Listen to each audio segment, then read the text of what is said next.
Hello students, आज हम पढ़ने वाले हैं सीटेट 2018 का सोल्व पेपर। और सोल्व पेपर के अंतर्गत दोस्तों हम पढ़ेंगे बाल विकास एवं शिक्षा शास्त्र। तो शिक्षा शास्त्र में देखिए 30% आपसे पुटअप करता है और 30 ही नंबर आपको मिलते हैं, यानी कि यहाँ पर कोई नेगेटिव मार्किंग नहीं होती है। तो हम देख लेंगे जितने भी विगत वर्षों के सेट हैं वो सोल्व पेपर हम पूरा आपको कराएंगे। इससे क्या है, आपको अंदाज़ा लग पाएगा कि भाई हमें जो है कितना आता है। अपनी तैयारी भी आप परख सकते हैं। और साथियों, अगर आप नए हैं तो प्लीज़ हमारे चैनल को सब्सक्राइब कर दीजिएगा। और अगर जिन लोगों ने अभी तक लाइक नहीं किया ना वीडियो को, प्लीज़ सबसे पहले ही लाइक करना, क्योंकि ज़्यादा से ज़्यादा लाइक होंगी तो ज़्यादा लोगों तक वीडियो रीच हो पाएगी। देखिए पहला क्वेश्चन आपके सामने है कि आनुवंशिकता और पर्यावरण की भूमिका के बारे में निम्नलिखित में से कौन सा कथन सत्य है। अब देखिए मैंने आपको पढ़ाया था आनुवंशिकता और पर्यावरण, ठीक है। तो इससे संबंधित एक क्वेश्चन आपको जरूर मिलता है, जैसा कि मैंने पिछली वीडियो में जो प्रैक्टिस सेट कराया था उसमें भी मैंने आपको क्लियर कर ही दिया था। तो आप देखिए इसके ऑप्शन को देख लीजिएगा। 4 ऑप्शन है, जो ऑप्शन आपको बेटर लगे उस पर आपको निशान लगा देना है। तो आनुवंशिकता और पर्यावरण की भूमिका के बारे में कौन सा कथन सत्य है। पहला कथन सत्य है कि विकास के कुछ पहलू आनुवंशिकता और कुछ अन्य पर्यावरण से अधिक प्रभावित होते हैं। पहला ऑप्शन जो है आपका बिल्कुल सही हो जाएगा यहाँ पर। अब चलिए दूसरे क्वेश्चन पर चलते हैं। निम्नलिखित में से कौन सा कथन प्याजे के, अब देखिए प्याजे का सिद्धांत आ गया भाई। जैसा कि प्याजे के संबंधित मैंने आपको बताया था, 2 से 3 नंबर के क्वेश्चन आप यहाँ से पा सकते हैं प्याजे के सिद्धांत से। तो इनके अनुसार कहा नहीं जा सकता, इनके अनुसार जो है क्या नहीं कहा जा सकता। तो इनके अनुसार देखिए निरंतर अभ्यास से अधिगम होता है। प्याजे कह रहे हैं कि भाई निरंतर अभ्यास से अधिगम नहीं होता। अकॉर्डिंग टू प्याजे, इस चीज को ध्यान में रखना आपको, ठीक है। क्वेश्चन नंबर 3 है आपका कि निम्नलिखित में से कौन सी पूर्व संक्रियात्मक विचार की एक सीमा नहीं है। आपके ऑप्शन है ध्यान केंद्रित करने की प्रवृत्ति, प्रतीकात्मक विचार का विकास, अहम मान्यता और अनुत्क्रमणीयता। क्वेश्चन नंबर 3 का जो आंसर होगा वो यहाँ पर सेकंड होगा, प्रतीकात्मक विचार का विकास। सी टेट और टेट की पूरी तैयारी के लिए आप मुझे अनअकैडमी के लर्निंग ऐप पर सब्सक्राइब कर लीजिएगा। और दोस्तों यहाँ पर आपको पूरे दिन लाइव क्लास मिल जाएंगे। लाइव क्लास में जो भी आपके डाउट हैं आप वहाँ से पूछ सकते हैं। इंडिया के टॉप एजुकेटर, जितने भी टॉप एजुकेटर हैं उनसे आप क्लास देख सकते हैं उनकी। यानी कि आपने जैसे मेरे को सब्सक्राइब किया तो आप ऐसा नहीं कि मुझे ही देख पाएंगे, आप जितने भी एजुकेटर हैं इंडिया के टॉप एजुकेटर उन सभी की क्लास देख सकते हैं। अगर फीस की बात करें तो यहाँ पर देखिए एक मंथ का आपको 1000 रुपये देने पड़ेंगे। और अगर आप हमारा कोड यूज करेंगे स्टडी पॉइंट 144 तो आपको 10% का लेस मिलेगा। इसकी सारी जानकारी आपको वीडियो के नीचे डिस्क्रिप्शन बॉक्स में मिल जाएगी, वहाँ से आप चेकआउट कर सकते हैं। और साथियों यहाँ पर मॉक टेस्ट के अलावा देखिए सारा कुछ आपको बहुत ज़्यादा इंपॉर्टेंट है। मेरे ख्याल से आप खरीद ही लीजिएगा, ठीक है। लिंक आपको नीचे डिस्क्रिप्शन बॉक्स में मिल जाएगा। क्वेश्चन नंबर 4 पर आते हैं हम लोग। डॉट डॉट के अलावा निम्नलिखित कारणों से खेल युवा बच्चे के विकास में एक महत्वपूर्ण भूमिका निभाता है। क्वेश्चन नंबर 4 है भाई अपना, इसका जो आंसर होगा यह समय बिताने का एक सुखद तरीका है। इसके अलावा, ठीक है, इसके अलावा यह समय बिताने का एक सुखद तरीका है। इसके अलावा जो सारे हैं वो क्या है, भूमिका, एक महत्वपूर्ण भूमिका निभाते हैं। क्वेश्चन नंबर 5 है निम्नलिखित में से कौन सा प्रश्न बच्चों को गंभीर रूप से सोचने के लिए आमंत्रित करता है। यानी कि जो बच्चे गंभीर रूप से सोचें तो जो ऐसा कौन सा प्रश्न है। देखिए अगर गंभीर रूप से बच्चे सोचें तो ऐसा प्रश्न देखिए कौन सा होगा। देखिए विभिन्न तरीकों से हम इसे कैसे हल कर सकते हैं। एक प्रश्न है तो आप क्या करेंगे, बच्चे से बोलेंगे कि भाई इस प्रश्न को हम अलग अलग तरीकों से कैसे सोल्व कर सकते हैं। तो भाई उसमें क्या करेगा, वो गंभीर रूप से सोचेगा। क्वेश्चन नंबर 6 पर आते हैं। निम्नलिखित में से कौन सा विकल्प प्रगतिशील शिक्षा का सबसे अच्छा वर्णन करता है। तो देखिए सही आंसर क्या होगा, पहला होगा। देखिए करके सीखना, इसके बाद परियोजना विधि और सहयोग से सीखना। पहला ही ऑप्शन सही है आपका। अगर आपको क्लास थोड़ी फास्ट लग रही हो तो वीडियो को रोक रोक कर अपना हिसाब से आंसर देते रहिएगा। और लास्ट में आपको स्कोर जरूर बताना साथियों। क्वेश्चन नंबर 7 है प्रगतिशील शिक्षा के बारे में निम्नलिखित में से कौन सा कथन बताता है शिक्षा स्वयं ही जीवन है। कौन सा कथन बताता है कि शिक्षा स्वयं ही जीवन है। यहाँ पर थर्ड पॉइंट बताता है कि स्कूलों में शिक्षा सामाजिक और प्रकृति दुनिया को प्रतिबिंबित करे। यहाँ पर ये ऑप्शन है थर्ड वाला बिल्कुल सही हो जाएगा। क्वेश्चन नंबर 8 है आपका, कोहलबर्ग से सिद्धांत से आ गया यहाँ पर। तो कोहलबर्ग के सिद्धांत के योगदान के रूप में निम्नलिखित में से किसे माना जा सकता है? किसको माना जा सकता है भाई कोहलबर्ग के? पहला है, उनके सिद्धांत ने संज्ञानात्मक परिपक्वता और नैतिक परिपक्वता के बीच एक सहयोग का समर्थन किया है। क्वेश्चन नंबर 9 आपका होगा कि निकटवर्ती विकास का क्षेत्र संदर्भित करता है। निकटवर्ती विकास का जो क्षेत्र है संदर्भित करता है किस चीज को? कि एक संदर्भ को जिसमें बच्चा सहयोग के सही स्तर के साथ कोई कार्य लगभग स्वयं कर सकते हैं। थर्ड वाला ऑप्शन सही होगा। एक उभयलिंगी व्यक्तित्व, जो उभयलिंगी व्यक्तित्व है वो क्या करेगा? देखिए इसमें क्या होगा, आमतौर पर माने गए मर्दाना और स्त्री गुण दोनों का समायोजन होता है। ठीक है, जो उभयलिंगी व्यक्तित्व होता है उसमें देखिए दोनों गुण पाए जाते हैं, स्त्री के भी और पुरुषों के भी। और क्वेश्चन नंबर 11 है अपना, बच्चे डॉट डॉट को छोड़कर अन्य सभी के द्वारा लिंग भूमिकाएं ग्रहण करते हैं। देखिए किसको छोड़कर? ट्यूशन। क्वेश्चन नंबर 11 का आंसर होगा ट्यूशन को छोड़कर। मानवीकृत परीक्षणों की आलोचनाओं में से एक यह है कि, एक कौन सा है भाई? देखिए एक यह है कि, ओके क्वेश्चन नंबर,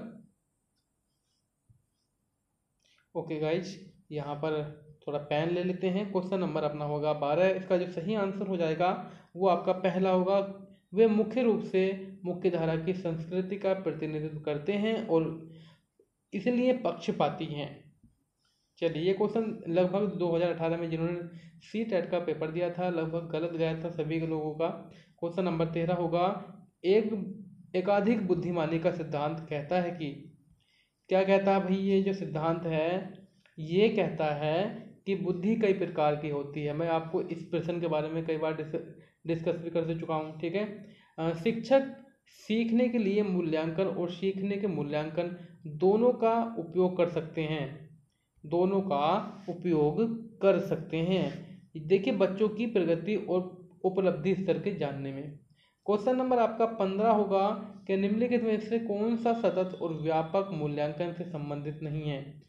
सतत और व्यापक मूल्यांकन से संबंधित नहीं है, ये आपको ध्यान रखना है, नहीं की ओर थोड़ा सा ज़्यादा फोकस करना है। तो देखिए यह बच्चों को धीमे, खराब या बुद्धिमान के रूप में चिन्हित करने में उपयोगी होता है। ये आंसर आपका बिल्कुल गलत होगा, तीनों ऑप्शन बाकी सही हैं आपके। क्वेश्चन नंबर आपका 16 होगा कि बच्चों में प्रगतिशीलता डॉट डॉट के कारण हो सकती है। किसके कारण हो सकती है बच्चों में प्रगतिशीलता? देखिए बच्चों में जो प्रगतिशीलता है वो आपके देखिए होगी आनुवंशिकता और वातावरण के बीच की अंतःक्रिया के। वातावरण है और आनुवंशिकता है ना, दोनों जो चीज़ हैं किसी को बड़ा और छोटा नहीं कहा जा सकता, दोनों एक दूसरे से पूरक कह सकते हैं उनको। क्वेश्चन नंबर 17 अपना होगा कि सामाजिक आर्थिक रूप से वंचित पृष्ठभूमि से आने वाले बच्चों को कक्षा के माहौल की आवश्यकता होती है, जो दोस्तों उनके लिए क्या होगा, जो उनके सांस्कृतिक और भाषाई ज्ञान को महत्व देता है तथा उनका उपयोग करते हैं। अब देखिए डिफरेंट टाइप से बच्चे आते हैं स्कूलों में। अगर बच्चों की मातृभाषा को जो है सम्मान नहीं दिया जाएगा, उसकी मातृभाषा के अनुसार बच्चों को नहीं पढ़ाया जाएगा, तो मेरे ख्याल से दोस्तों बच्चा बहुत अच्छे से नहीं सीख पाएगा। कक्षा में सृजनात्मक और प्रतिभाशाली बच्चों के लिए आवश्यक हस्तक्षेप निर्भर करता है, जो आवश्यक हस्तक्षेप निर्भर करता है वो देखिए आपका करता है शिक्षक द्वारा अनुकूलित और प्रेरक निर्देशन तरीकों के उपयोग पर। क्वेश्चन नंबर आपका 19 होगा, अति संवेदनशील बच्चों को सीखने में मदद करने के लिए निम्नलिखित में से कौन सा तरीका उपयुक्त नहीं है?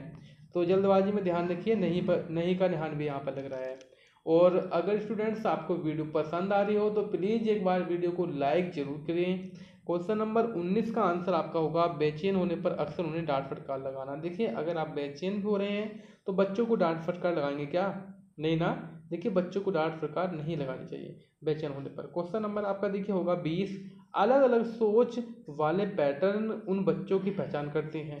किन बच्चों की पहचान करते हैं? जो सृजनात्मक हैं यानी कि क्रिएटिव हैं। निम्नलिखित में से कौन सा शिक्षक द्वारा कक्षा में बच्चों के लिए समस्या हल करने के तरीकों का वर्णन नहीं कर सकता? क्वेश्चन है आपका 21।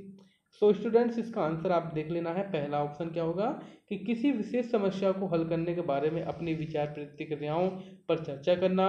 दूसरा ऑप्शन आपका कुछ हल करते समय गलतियों को करने के प्रति ईमानदार रहना। थर्ड ऑप्शन आपका सोच विचार। फोर्थ ऑप्शन आपका होगा अभिसरण उत्तर वाले प्रश्न पूछना। यही आंसर आपका राइट हो जाएगा। आज की वीडियो का क्वेश्चन नंबर 22 होगा कि निम्नलिखित में से कौन सा एक संवेग है। संवेग के बारे में मैं पूरा सही से आपको पढ़ा चुका हूँ। 14 संवेग बताए थे मैकडूगल ने, और मैं इसकी वीडियो यहाँ पर स्टडी पॉइंट पर भी अपलोड कर चुका हूँ। और अनअकैडमी पर अगर आपने मुझे फॉलो नहीं किया है तो प्लीज़ फॉलो कर लीजिएगा, क्योंकि वहाँ पर भी मैं सारा कोर्स करा रहा हूँ। देखिए, निम्नलिखित में से कौन सा एक संवेग है। संवेग देखिए क्या होगा। संवेग है आपका डर। डर जो है आपका एक संवेग है। एक 3 साल का बच्चा बताता है कि दूध बूथ पर एक मशीन द्वारा दूध का उत्पादन होता है। तो निम्नलिखित में से बच्चे की समझ का सबसे अच्छा स्पष्टीकरण प्रदान करता है। सबसे अच्छा, देखिए बच्चा क्या कह रहा है कि भी दूध बूथ पर दूध बिकता है वहां पर, ठीक है। तो वहां पर क्या कह रहा है बच्चा, दोबारा से देख लेते हैं कि भाई मशीन द्वारा दूध का उत्पादन होता है, यानी कि बच्चा कह रहा है कि भाई मशीन से जो है दूध का उत्पादन होता है। तो बच्चे की सोच क्या है, बच्चे की देखिए सोच क्या है, उसका है कि बच्चे का जवाब दूध बूथ से दूध खरीदने के अपने अनुभव पर आधारित है। यानी कि बच्चा दूध वहां से खरीद रहा है दूध बूथ से, तो उसका अनुभव कहता है कि भाई दूध जो है मशीन ही देती है। क्वेश्चन नंबर 24 होगा अपना कि निम्नलिखित में से कौन सा शिक्षक की भूमिका सबसे अच्छा वर्णन करता है। सबसे अच्छा वर्णन देखिए क्या करता है यहाँ पर गाइज।